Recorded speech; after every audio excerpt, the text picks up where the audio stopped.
So, itong table naman. So, just like your decision theory problems, sa decision theory, mayroon kang tinatawag na payoff table. Okay? Itong sinabi ko kanina, no? Mayroon kang payoff table. Sa game theory, mayroon ka namang game matrix. At ito na yung game matrix na yon. Itong nasa right side ng screen ninyo. Okay? So, sa loob ng game matrix, dito sa left side, ito yung strategies ng row player. So, take note, in a game, there are two players.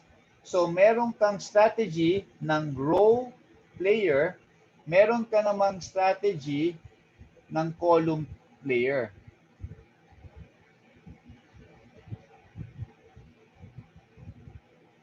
And the default, para alam niyo kung paano basahin yung table, itong mga nasa loob, ito yung payoff, ito yung return or consequence.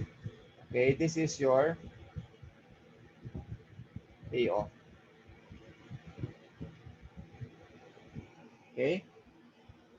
So that you know how to read this table, you should know that the table is read or interpreted from the perspective of the row player. Okay? So ibig sabihin, yung row, yung table na to is the profit or the cost depending on what is given. It is the profit usually no pagka game. Ito yung benefit or yung gain ng row player. So since earlier in the assumptions we said that the gain of one player is the loss of another, so how do we now interpret V12? How do we interpret V12? Uh, let's say V12, lagyan natin na value is 100. Okay? Ibig sabihin ng V12 na 100 is that kapag ginamit ni player A ang strategy 1 and player B uses strategy 2. Okay, simultaneous nilang ginamit yan, strategy 1 and strategy 2. Then, the result will be a 100 peso gain para kay player A. Laging ang perspective natin is the values inside this table is the gain for the row player. And then, the same 100 pesos will be the loss or the cost of player B. Okay? Naintindihan ba, class? Yes po, sir. Okay. If I have, let's say, this one. Okay? Let's say this one. Value, let's say, is negative 20. Okay? Negative 20. So, ibig sabihin ng negative 20 is if player A uses strategy 2 and player B uses strategy 1, the net gain of player A will be negative 20, meaning talo si player ng 20. And the same negative 20 will be the gain or the benefit of player B who used strategy 1. Is that clear? So, lugi, loss ng 20 si A, gain ng 20 si B. Pag negative 20 yung value na makita niyo. Okay? Klaro? Yes po, sir. So, let's go to an example. So, as you can see, if I expand this a bit, enlarge it a bit, this example in your PowerPoint is the same example in your game theory Word file. Kinuha ko to sa game theory Word file para the whole problem is in one page. Dito kasi, you have to scroll to go to this table. Okay, to go to this table. All right. So right now, let me just take this out. Although makikita nyo pa rin naman, no? Pero tanggalin ko lang muna. Okay, so itong table na to, yan, the same table to, no? You have the same table. So let's use this, this file.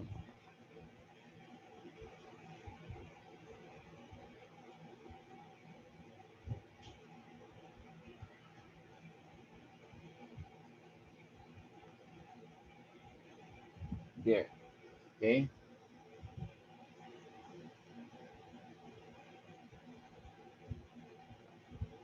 Okay. So read through the problem. Now let's read through the problem. I'll enlarge this.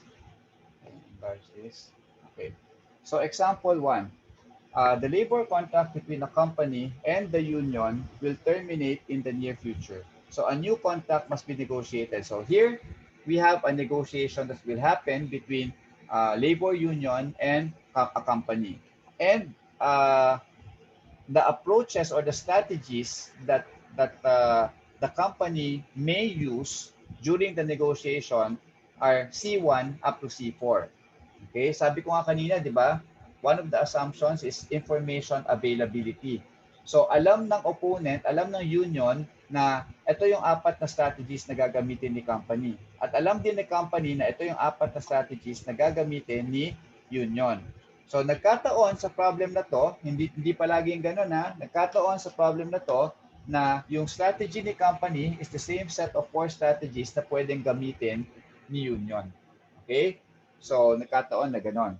So now, given this problem here, sabi dito, with the aid of an outside mediator, we now construct the following game matrix. So you now have this game matrix at makikita natin, tinuruan ko na kayo how to interpret it, di ba? So example, 1.5, ito. Okay? So how do you interpret this 1.5? 1.5 gain po ng union. Gain ng union kapag ka ginamit nila ang U1. strategy 1, okay? Tapos si company ginamit ang strategy 2, ang gain ni union from the negotiation, ibig sabihin, this could be salary increase, would be 1.5. So magkakaroon ng 1.5, sabihin mo na per hour, na increase sa salary ng mga members nila. Okay? Pero the same 1.5 is now a cost for the company. Kasi mag-shell out sila ng additional 1.5 per hour for every employee who's under that union. Klaro ba? Yes, sir. Okay, so ganun din yung negative 5 ha. May example din tayo kanina. So ibig sabihin, kapag si union naging very friendly sa approach nila, tapos sinabayan ni company ng all-out attack, aggressive ang bargaining, in the end, ang magiging payoff ni union, mababawasan pa yung benefits niya. Okay? Kasi pandemic, so nag-all-out attack yung yung company, nag-concede dahil friendly yung approach ni union, nag-concede sila. Sige, kahit bawasan nyo na yung benefits. And that's exactly what happened in a lot of workplaces. Di ba? Na bumaba yung benefit, so therefore, negative ngayon yung gain ni union. Nagkaroon sila ng parang loss. And this negative is actually positive or a gain for the company from the company's perspective. Okay? Nag-gain sila ng 0.5. Nabawasan sila kasi ng babayaran. Kaya it's a gain for them. It's a savings for them. Okay? So that's how you read the table. So now, the next question is this. Ito na yung sa game theory, sample problem na ito eh. So ibibigay sa inyo yung players, company, and yung union. Ibibigay sa inyo yung strategies, yan yung C1 to C4, U1 to U4. So kung titingnan natin, nadyan na yung lahat ng elements na kailangan mo. You have players, you have strategies, and you have the game matrix. So now the next step is to solve for the optimal solution. Okay? So solve for the optimal solution.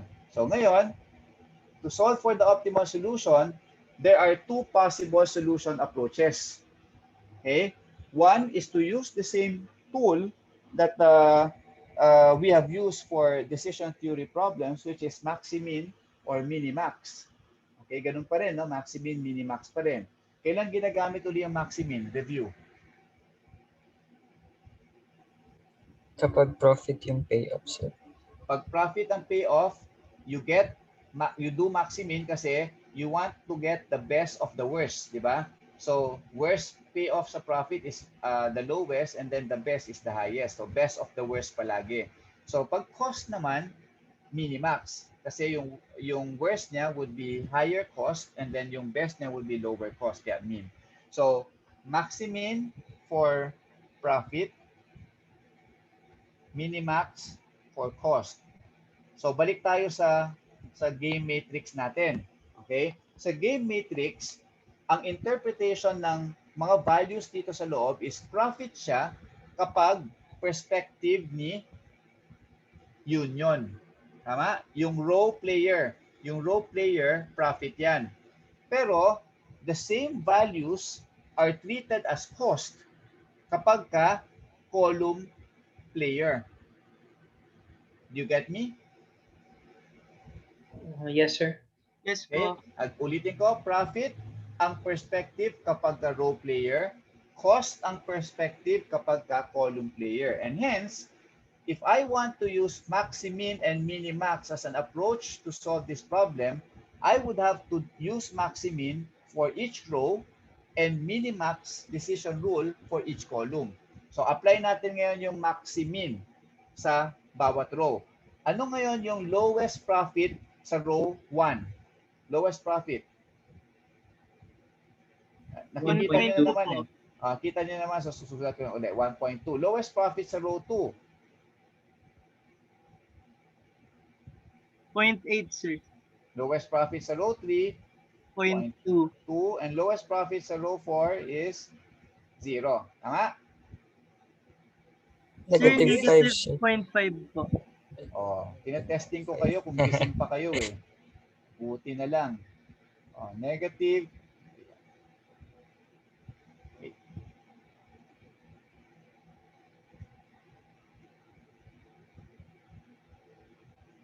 Ayan, sige. Para mas maganda. Yan na lang, di ba? Ayan na. So, i-apply ko ngayon yung maximin.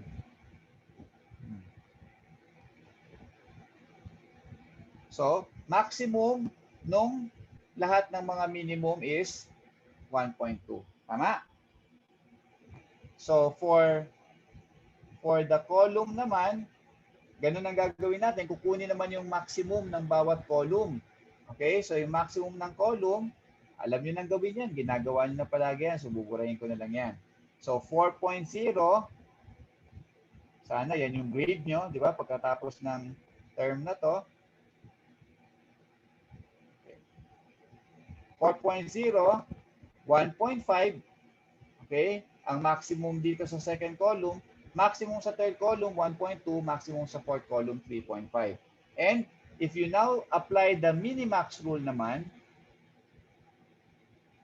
here, then you will now arrive at 1.2 also. Okay? So you will now see that 1.2, itong 1.2 na to, which is the intersection of two strategies, di ba? For union, it's strategy 1, and for company, it's strategy 3. Okay? So you will see that this value 1.2 is both the lowest in its row and the highest in its column. Ulitin ko, this value 1.2, if you look at the row in which it is in, it is the lowest in that row. And if you look at the column in which it is in, it is the highest in that column. So if you have a point or a value where it's the lowest in its row and the highest in its column, then we refer to this point as a saddle point. And the saddle point is the optimal solution for a pure strategy problem. Okay? So, pagka pure strategy yung problem, malalaman nyo agad if you use maximin and minimax. Kasi, dapat may saddle point pag pure strategy. Kapag mixed strategy, walang saddle point. Yung isang type of problem natin, yung mixed strategy, walang saddle point yon. Okay? So for this problem, for this example, there is a saddle point. So therefore, we know that it is a pure strategy problem. So anong sabi ko kanina? One of the approaches to solve a game theory problem is to use maximin or minimax and minimax. At ginamit na nga natin. After using it, nakita natin that there is an equilibrium point or a saddle point, and that is 1.2. So I told you that if I ask you solve for the optimal solution of this problem, dalawa dapat ang sagot mo. Ang sagot dapat natin for every game theory problem should be the optimal strategy and the value of the game. Okay? So, anong sagot natin for this problem after we use maximin and minimax as our solution approach? Number 1, optimal strategy. Union will use strategy 1. Tama ba? Yes po. Company will use strategy 3 po. 3. So, your answer to this problem, to this game theory problem, is the strategy that each player will use. So, ito na yun, U1 and C3, and the value of the game if they use this strategy.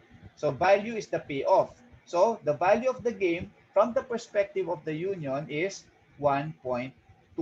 So, these are the two answers that you have to give every time there's a game theory problem, the strategy and the value. Is that clear? Yes, sir. Yes. Yes, Sir. Angelo. Sorry. Si Angelo muna. May question Clear ka, na po, Angelo? sir. Clear na po. Jason, Clear na yes. po. Jason. Okay po. Sir, for the value of the game po ba, lagi po ba siyang from the perspective of the row player? Yes, yes. Kasi yun yung profit eh. Di ba? So, anyway, if I ask you, what is the value of the game from the perspective of the company? Then, the value is that they will lose 1.2. Okay? Yung 1.2 na yan is a negative for the company. So, negative 1.2. But the value for the union is 1.2 positive. Okay po, sir. Okay? So, eto ngayon yung solution natin using maximin minimax. So, sabi ko, there's a second solution approach. Okay? And by the way, this solution tells you that it is a pure strategy problem and that this one is your saddle point. Okay? So, laging magkadikit yan ha. Pagka pure strategy, dapat may saddle point. Okay? And yung saddle point, yan yung value of the game. Okay? So, next, principle of dominance naman. So, let me just flip over. So, doon sa PowerPoint, maliit lang siya pero ang sinasabi lang ng slide na to, ito yung maximin, ito yung first solution approach. You use maximin for profit for the row player and you use minimax for cost or for the column player. Yun ang sinasabi ng slide na yan. Okay? And then, na-discuss na natin to, saddle point. Okay, yan yung the saddle point corresponds to the minimum in its row. Siya yung pinakamababa sa row niya at siya yung pinakamataas sa column niya. Yan yung saddle point. We have discussed that already. Okay? And then additional remarks on pure strategy problems before I go to the principle of dominance is that there is no incentive for you to change your strategy. Di ba kanina sabi ko, pagka pure strategy, there is a prescribed optimal strategy for both players. Pag prescribed yon, ibig sabihin, every time those two players will play the game, dapat union will use strategy 1 and company will use strategy 3. Okay? Dapat yun na yun. Hindi sila magpapalit-palit ng strategy because there's no benefit to deviate from the prescribed strategy. Okay? So usually if you deviate, you will find a worsening payoff. Kaya hindi ka na magde-deviate dyan. Number 2, multiple optimal solutions. Some games, depending on the game matrix, may involve multiple optimal strategies. Isa lang yung saddle point mo, one saddle point, pero multiple strategies. I'll show you that later, okay, before we dismiss. Okay, so it's possible to have multiple optimal solutions. Okay, so number 3 na tayo, dominance. So dominance, principle of dominance is another approach in order to solve this game theory problem. So balik ako sa taas. Ang gagawin ko, pupurahin ko muna tong mga nakasulat para hindi confusing. There. Okay? So, and then I will remove this.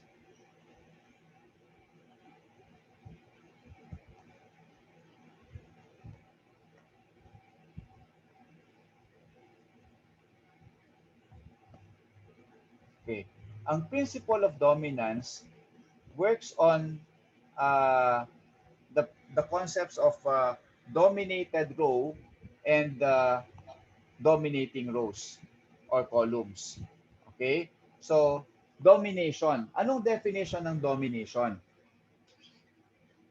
Again, bawat row, profit ang interpretation natin dyan. So, if I compare two rows and let's say one row, lahat ng entries sa isang row, mas malaki ang profit kaysa doon sa isang row pa, then ibig sabihin, meron akong dominating row, dominant na row. Okay? Take note that the idea of the game is to maximize value or to maximize profit. Okay? So if you have a strategy denoted by the row, di ba? Bawat isang row is one strategy for the union. If you have a strategy wherein the profit values under that strategy, okay, regardless of what strategy the competition will use, if you have values under that strategy that are less than the values in another strategy, then that means that row is dominated. So I'll give you one example. If you look at strategy 1 for the union, ito yung mga values nila, profit values. Okay, for every strategy that the company will choose, these are the payoffs. If I compare the first strategy versus the fourth strategy, okay, what do you notice? Profit. Di ba mas malaki ang 2 kaysa sa negative 0.5 in terms of profit, di ba? Mas malaki ang profit ito kaysa dito. Ito rin, mas malaki ang 1.5 kaysa sa 0.4. Ito, mas malaki rin yung 1.2 kaysa sa 1.1. Mas malaki rin yung 3.5 kaysa sa 0. So, kung titingnan ko, lahat ng mga values under U4, okay, lahat sila dominated by the values under U1.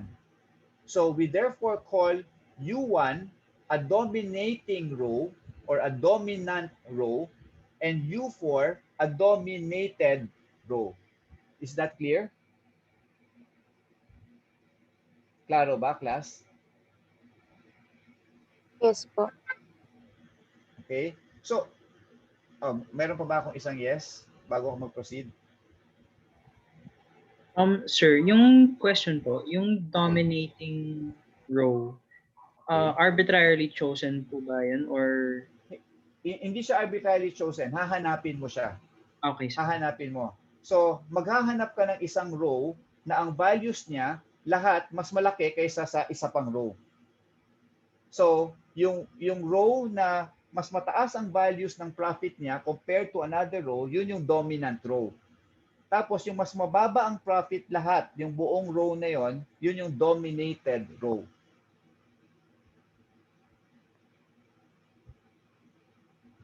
Okay? So, Okay, sir. kung hindi niyo maintindihan yung explanation ko, nandito yung yung explanation sa PowerPoint. The dominating row will have entries which are larger than or equal to, with at least one entry na larger than, no? Kahit equal to lahat, basta may isang entry ka na larger than, then the dominating row will have entries which are larger than or equal to the corresponding entries in the dominated row. So dominating and dominated. So naintindihan nyo ba yung pinakita ko kanina na yung U1 dominates U4? Yes, Yes sir. po. Okay? So, ano ngayon ang significance ng dominant row at saka dominated row? Ang principle lang dito sa principle of dominance is that kapag dominated yung row, since you want to maximize profit at yung strategy na yon is dominated by another strategy, tanggalin mo na yung strategy na yon. Yun lang yung principle of dominance.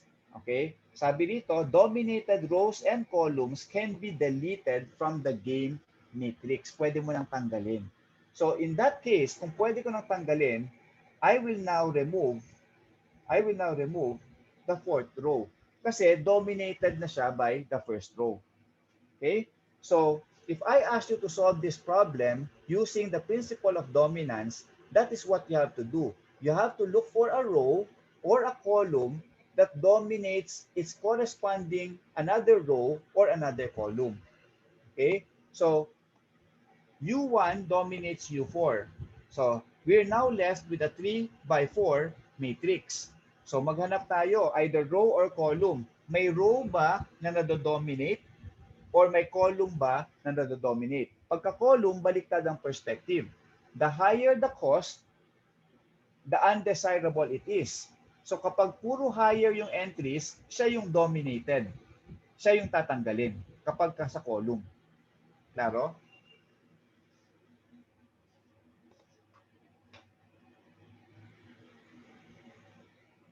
Mayroon bang dominated rows or columns pa? Sir, C2 dominates C1 po. C2 dominates C1. Okay, tama. Okay? Makikita natin na dominated ito kasi in terms, pagka-column yan, cost kasi yan eh. So, makikita natin, mas matataas yung mga cost ng strategy 1 ng company kaysa sa strategy 2. Wala na kasi yung last entry, no, yung last row. So, tatlo na lang yung kino-compare ko, mas matataas yung cost ng 1 versus 2. So, tatanggalin ko na, dominated kasi itong C1 eh. Tatanggalin ko na yung C1. Sige pa, next, 3 by 3 na lang to. Next. Meron pa bang dominated row or dominated column? Sir, U1 dominates yung U2 and U3 po. Okay. So if you look at U1, 1.5 is higher than 1.4. Profit ng perspective kasi row tayo. We are looking at this row. Mas mataas yung profit niyan kaysa sa 1.4 tsaka sa 0.2. Yung 1.2, mas mataas yung profit niyan kaysa sa 0.8 tsaka 1.0. Tapos yung 3.5, mas mataas ang profit niyan kaysa sa 1.0 and 0.5. And hence, I can now say that the first row, the first strategy dominates strategy 2 and strategy 3. So, nanumberan ko Ito yung una kong kinross out, yung fourth row. Second kong kinross out, yung first column. Third na kinross out ko is the second row. And fourth na kinross out ko is yung third row. Okay? So, tatlong entries na lang natira. Isang row na lang. Tatlong columns. 1 by 3. So, I will now compare columns. Siyempre, may dominated at may dominant yan, di ba? So, ano yung dominated? C2 and C4. C2 and C4 are dominated because they have higher costs. And again, pagka column, ang dominated would be those that are higher in terms of cost. So, this is dominated. This is number 5. This is also dominated. This is number 6. So, in the end, I am left with one entry. Di ba? Which is my saddle point. Yung natira. Okay? So, yan yung optimal solution ngayon. Yan yung value of the game. And the same strategy is prescribed. Ito pa rin. U1 and C3. Yan pa rin. Yung strategy na yan. Is that clear? Yes, sir. So, I now have two ways, di ba? Maximin, minimax, and then principle of dominance. So, I just have to finish a few slides na lang. Okay. Sabi ko, babalikan ko yung example ng multiple optimal solution. So, I think this is easy for you to read. I have a game matrix. Ito yung game matrix ko. Bawat row, kukunin ko yung maximin. Okay? So, minimum ng bawat row, alam nyo na to, -1 is the minimum of the first row.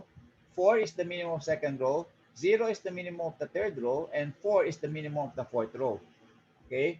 And then, maximum of each column, 7 is the maximum of column 1. Column 2, 4 yung maximum. Column 3, 6 yung maximum. So makikita natin, if we apply maximin dito sa 4, ang pinakamalaking profit out of all those minimums is 4. Tapos if we apply minimax naman rule dito sa nasa baba, okay? 7, 4, and 6, yung minimum dyan would also be 4. So therefore, ang solution dito would now involve a saddle point. And that saddle point is also the same as the value of the game. Lagi in a pure strategy problem. And that value is equal to 4. So yung complete optimal solution mo will therefore be this one. Okay? So makikita natin, pwedeng gamitin ni player A yung strategy 2, pwedeng gamitin ni player A yung strategy 4. Pero si player B, strategy 2 lang palagi at optimum. Okay? Kaya, ang two possible combinations would be A2 and B2 or A4 and B2. Yan yung mga pwedeng multiple optimal pure strategy solutions na gagamitin. Clear?